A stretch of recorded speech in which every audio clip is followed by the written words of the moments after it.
Hello बच्चों, बहुत बहुत नमस्कार। मैं कमलेश कुमार एक बार फिर आपके बीच आया हूँ एक नया वीडियो लेकर के। देखिएगा साथियों, हमारा एनसीईआरटी महासंग्राम चल रहा था जिसमें हम लोग एनसीईआरटी के सारे क्वेश्चंस कर रहे थे और हमने एक चैप्टर के कंप्लीट क्वेश्चंस कर लिए हैं, सॉल्यूशन वाले चैप्टर के। आज हम लोग एक नया चैप्टर स्टार्ट कर रहे हैं, नए चैप्टर के क्वेश्चंस स्टार्ट कर रहे हैं, चैप्टर नंबर 2 जिसका नाम है भाई इलेक्ट्रोकेमिस्ट्री या वैद्युत रसायन। आपने चैप्टर को बहुत अच्छे से पढ़ लिया होगा। आज हम लोग इसके जितने भी न्यूमेरिकल क्वेश्चंस है उनकी सीरीज को स्टार्ट कर रहे हैं। आज इसमें हम लोग जितने भी सॉल्व एग्जाम्पल है वो देखेंगे। एनसीईआरटी बुक चैप्टर खत्म होता है उसके पीछे जो क्वेश्चन दे रखे हैं अभ्यास प्रश्न उनको देखेंगे। अनसॉल्व एग्जाम्पल जो पाठ्यनीति प्रश्न के नाम से दे रखे हैं उनको देखेंगे। खास बात यह है कि इसमें वो सारे न्यूमेरिकल क्वेश्चन होने वाले हैं, सारे के सारे न्यूमेरिकल क्वेश्चंस इसके अंदर शामिल है। बाकी छोटी गली क्वेश्चंस हम लोग यहाँ पर डिस्कस करने वाले नहीं है। क्लियर है जी? चलो आइए हम लोग इस सेशन को स्टार्ट करते हैं। देखते हैं हमारा जो पहला क्वेश्चन है वो क्या। उससे पहले एक बात आपको मैं और बता दूं यार, अगर आप हमारे चैनल पे नए हैं ना तो इस चैनल को सब्सक्राइब करें। और ये सेशन बहुत उपयोगी है, बहुत इंपॉर्टेंट सेशन है विद्यार्थियों के लिए। आप अपने दोस्तों तक इस सेशन को शेयर करें, इस क्लास को आप लोग शेयर करें ताकि आपके दोस्तों को भी बेनिफिट मिल सके। क्लियर है साथियों? चलो आइए आगाज करते हैं। हमारा जो पहला क्वेश्चन है वो आपके बीच में है। क्वेश्चन नंबर 1 आपके बीच में क्या है? क्वेश्चन नंबर 1 आपके बीच में है कि pH बराबर 10 के विलयन के संपर्क वाले हाइड्रोजन इलेक्ट्रोड के विभव का परिकलन कीजिए। बेटा देखिएगा, हाइड्रोजन इलेक्ट्रोड की आपको क्या दे रखी? pH। और आपसे क्या पूछा गया है? ईएमएफ के बारे में पूछा गया, विभव के बारे में पूछा गया। किस तरह से विभव का परिकलन करेंगे?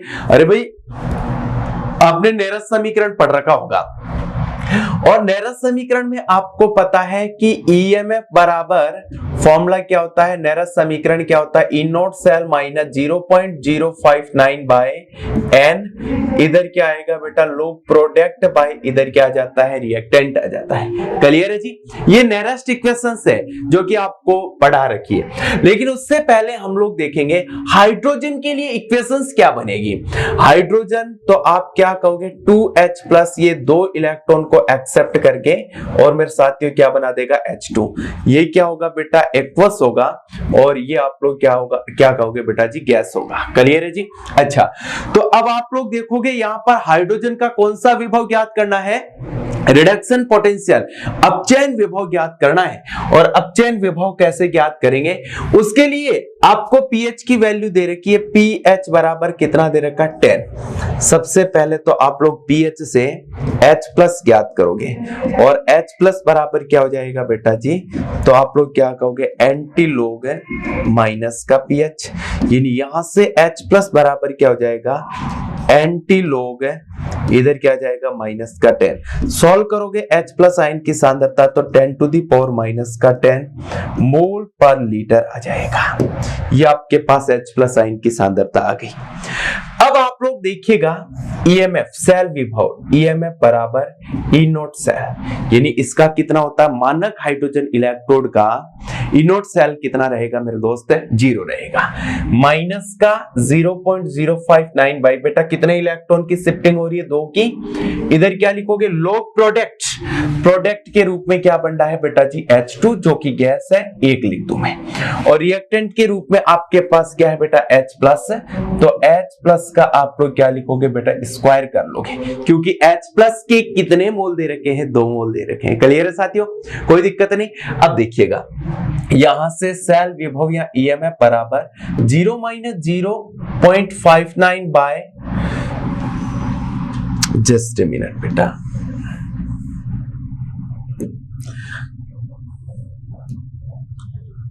ईएमएफ बराबर 0 minus 0.059 by 2 log 1 by 10 to the power minus 10 का आप लोग क्या करोगे बेटा जी? स्क्वायर करोगे तो ईएमएफ बराबर माइनस का 0.030।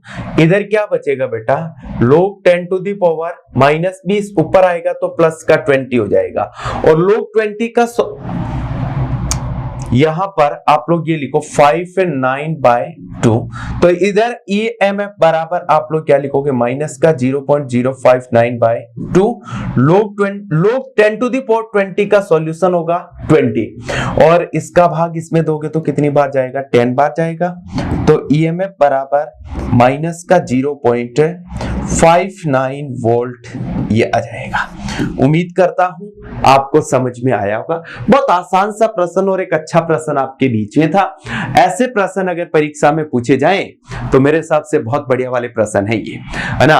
अच्छे अच्छे स्टूडेंट इन प्रश्नों को देख करके परेशान हो जाते कि सर पीएच का मान दे रखा है, क्या करें। अरे भाई पीएच का मान दे रखा तो क्या हुआ, पीएच को आप लोग H प्लस साइन में कन्वर्ट कर लो ना। और पीएच को H प्लस साइन में कन्वर्ट करने के लिए फॉर्मूला हमारे पास क्या है, H plus sign equal to anti log minus का पीएच। क्लियर है जी। तो उम्मीद करता हूं ये बात आपको समझ में आ गई होगी। आइए हमारा जो अगला क्वेश्चन है उस पे डिस्कस करते हैं। क्वेश्चन नेक्स्ट है, एक सेल जिसमें निम्नलिखित अभिक्रिया होती है। बेटा रिएक्शन आपको दे रखी है, बहुत बढ़िया। अच्छा इसके अलावा आप लोग क्या कहोगे, यहाँ बेटा 12 नहीं है, यहाँ I2 है। चलो ठीक है। का 298 केल्विन ताप पर आपको इनोट सेल दे रखा है। यहां पर इनोट का मान दे रखा 0.236 वोल्ट है। सेल अभिक्रिया का मानक सेल गिब्स ऊर्जा, अरे वाह, मानक सेल गिब्स ऊर्जा यानी आपको डेल्टा जी नॉट कैलकुलेट करना है, और साम्य स्थिरांक यानी आपको क्या कैलकुलेट करना, कैसे। इस प्रश्न में आपको दो चीजें पूछी गई है बेटा। कितनी चीजें पूछी गई है भाई, दो चीजें। अब कैसे करोगे, पहले तो आपसे पूछा गया डेल्टा जी नॉट। अरे भाइयों डेल्टा जी नॉट का फॉर्मूला क्या होता है, आप लोग देखिएगा। Delta G naught equal to होता है माइनस का NF ई नॉट सेल। क्या प्रश्न में ई नॉट सेल का मान दे रखा है, बिल्कुल दे रखा है। ट्रांसफर ऑफ इलेक्ट्रॉन, कितने इलेक्ट्रॉन ट्रांसफर हो रहे हैं, यहां पर आप लोग देखोगे तो 2 इलेक्ट्रॉनों का स्थानांतरण हो रहा है। तो बेटा डेल्टा जी नोट बराबर माइनस का 2 इंटू एफ का मान 96,500 कूलम, और ई नोट का मान कितना आ रहा है, 0.236 वोल्ट आ रहा है। अगर यहां से आप लोग सॉल्व करोगे ना तो आपको लगभग वैल्यू कितनी मिल जाएगी बेटा जी, तो आप लोग कहोगे भैया इसमें जोड़ बाकी आप लोग गुणा भाग कर लें, और जैसे ही जोड़ बाकी गुणा भाग करोगे तो आपको वैल्यू मिलेगी माइनस का 45.55 किलो जूल में मिल जाएगा। क्लियर है क्या। ये तो डेल्टा जी नोट का मान आ गया। पहला प्रश्न इसका हमारा सॉल्व हो गया, लेकिन हमें दूसरे प्रश्न में क्या पूछा गया, केसी के बारे में पूछा गया है, साम्य अवस्था स्थिरांक का बारे में पूछा गया। कैसे साम्य अवस्था स्थिरांक हम लोग याद करेंगे, आइए समझने की कोशिश करते हैं। बेटा देखिएगा यार, हम जानते हैं डेल्टा जी नोट बराबर फॉर्मूला क्या होता है, माइनस का 2.303 फॉर्मूला होता है। डेल्टा जी नोट बराबर माइनस का 2.303 RT लोग कैसी, माइनस का 2.303 RT इधर क्या लिखोगे, लोग कैसी। क्लियर है जी। अब आप लोग देखिएगा डेल्टा जी नोट माइनस का 45.55 बराबर माइनस का 2.303 इंटू आर का मान 8.3 है। इसको आप लोग 1000 का भाग देकर के किलो जूल में बदलोगे, क्योंकि ये वाली वैल्यू किसमें है, किलो जूल में। यहां पर टेम्परेचर आपको दे रखा 298 केल्विन इंटू इधर आप लोग क्या लिखोगे, लोग केसी। बेटा यहां से अगर आप लोग लोग केसी ज्ञात करना चाहोगे ना तो माइनस माइनस कैंसिल हो जाएगा, और इधर क्या जाएगा 45.55 इंटू ये बेटा 1000 बट्टे में चला जाएगा 2.303 इंटू 8.31 इंटू 298 केल्विन। अगर इस पूरे को आप लोग सॉल्व करोगे तो आपको वैल्यू मिलेगी लोग केसी बराबर 7.98। ये आपके पास वैल्यू आ गई, लोग केसी बराबर 7.98। क्लियर है जी। अब आपसे प्रश्न आगे क्या पूछा गया है, आपको लोग केसी नहीं चाहिए, आपको केसी चाहिए। तो केसी बराबर आप लोग क्या कहोगे, लोग इधर आया तो एंटी लोग 7.98 हो गया। इसको सॉल्व करोगे तो केसी बराबर इधर मैं लिखूंगा एंटी लोग 0.98 इंटू 10 टू दी पावर इधर क्या लिख दूंगा 7। तो बेटा इसको सॉल्व करेंगे ना Kc बराबर, तो एंटीलोप 0.98 की वैल्यू हो जाएगी लगभग आप लोग कह सकते हो 9.6। कितनी हो जाएगी बेटा? 9.6 इंटू 10⁻⁷। ये आपके पास किसकी वैल्यू आ गई? Kc की। और ये आपके पास किसकी वैल्यू बेटा? डेल्टा जी नॉट की। बहुत आसान सा प्रश्न, लेकिन कैलकुलेशन बहुत बढ़िया वाली थी। आपको कैलकुलेशन आनी चाहिए यार, है ना भाई। देखिएगा यहां पर लो केसी आ गया, तो लो केसी आ गया, तो लो केसी से कैसे पता करेंगे? तो इस तरह की कैलकुलेशंस आपको आनी चाहिए। और उम्मीद करता हूं आप लोग 12th स्टैंडर्ड के स्टूडेंट हैं, आप लोग प्री मेडिकल की तैयारी कर रहे हैं, आप नीट की तैयारी कर रहे हैं, आप IIT की तैयारी कर रहे हैं, तो आपको ऐसी कैलकुलेशन तो बहुत इजीली आती होगी, ऐसा मुझे विश्वास है। अगर नहीं आती है ना भैया, सीखें आप लोग। अगर आप लोग कैलकुलेशन नहीं सीख पा रहे, अगर आप कैलकुलेशन नहीं कर पा रहे, तो मेरे हिसाब से कहीं ना कहीं आपके लिए अच्छा संकेत नहीं है। आपकी तैयारी बाधित होगी। आप लोग जिस फील्ड में जाना चाह रहे हैं, जिस कंपटीशन एग्जाम को आप फाइट करना चाह रहे हैं, वहां निश्चित रूप से आपको परेशानियां आएगी, क्योंकि calculation is the most important, बहुत ज्यादा इंपॉर्टेंट है आपके लिए, मस्ट है कैलकुलेशन। चलो अगला क्वेश्चन आपके बीच में दे रखा, बहुत बढ़िया प्रश्न। देखिएगा क्वेश्चन नंबर 3 है बेटा, ये क्वेश्चन नंबर 3 है। 0.025 मोल पर लीटर मेथेनोइक अम्ल की चालकता इतनी दे रखी है। चलो बहुत बढ़िया। इसके वियोजन की मात्रा और वियोजन स्थिरांक का परिकलन कीजिए, जबकि आपको अनंत अरुता पर H+ आयन की चालकता दे रखी है और अनंत अरुता पर इसकी चालकता भी दे रखी है। बहुत बढ़िया। सबसे पहले तो आप लोग ये देखें मेथेनोइक अम्ल क्या होता है। HCOOH, इसको क्या बोला जाएगा बेटा? मेथेनोइक अम्ल कहा जाएगा। इसका आयनन किया जाए तो क्या आएगा? H+ तथा HCOO- आएगा। क्लियर है जी? चलो बहुत बढ़िया। अब आपको प्रश्न में दे क्या रखा है?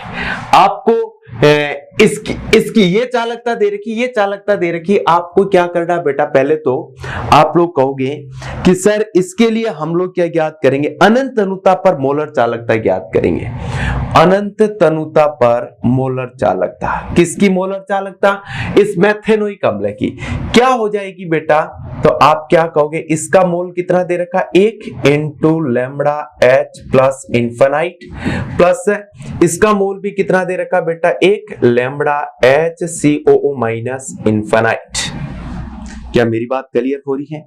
अब आप लोग इसको सॉल्व करोगे तो देखिएगा lambda m infinite equal to 1 into इसकी वैल्यू कितनी दे रखी? 349.6 प्लस इधर 1 इंटू क्या दे रखा? 54.6 है। तो लैम्बडा m इन्फिनाइट बराबर 349.6 प्लस 54.6 है। अगर इसको आप लोग सॉल्व करोगे तो ऑलमोस्ट जो वैल्यू मिलेगी वो 404.2 मिल जाएगी। 404.2 इधर क्या जाएगा बेटा? Siemens centimetre square mole inverse, ये आ गया। अब देखिएगा सबसे पहले इसमें क्या पूछा गया? वियोजन की मात्रा। प्रश्न में आपसे पूछा गया वियोजन की मात्रा, मतलब अल्फा पूछा गया है। और बेटा अल्फा अगर ज्ञात करना हो ना, तो अल्फा किसके बराबर होगा पता है? Lambda m by lambda m infinite. Alpha बराबर लैम्बडा m प्रश्न में आपको दे रखा है, कितना दे रखा बेटा? 46.1 और लैम्बडा m इन्फिनाइट कितना आ गया? 404.2।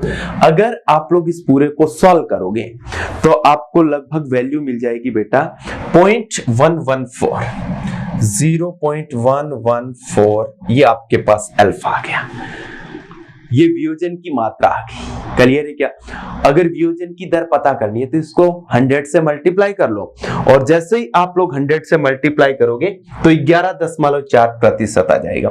दूसरा प्रश्न आपसे क्या पूछा गया है? वियोजन स्थिरांक के बारे में पूछा गया है। वियोजन स्थिरांक मतलब के, और के बराबर मैंने आपको फॉर्मूला बताया था, C अल्फा स्क्वायर होता है। के बराबर क्या होता है मेरे दोस्त?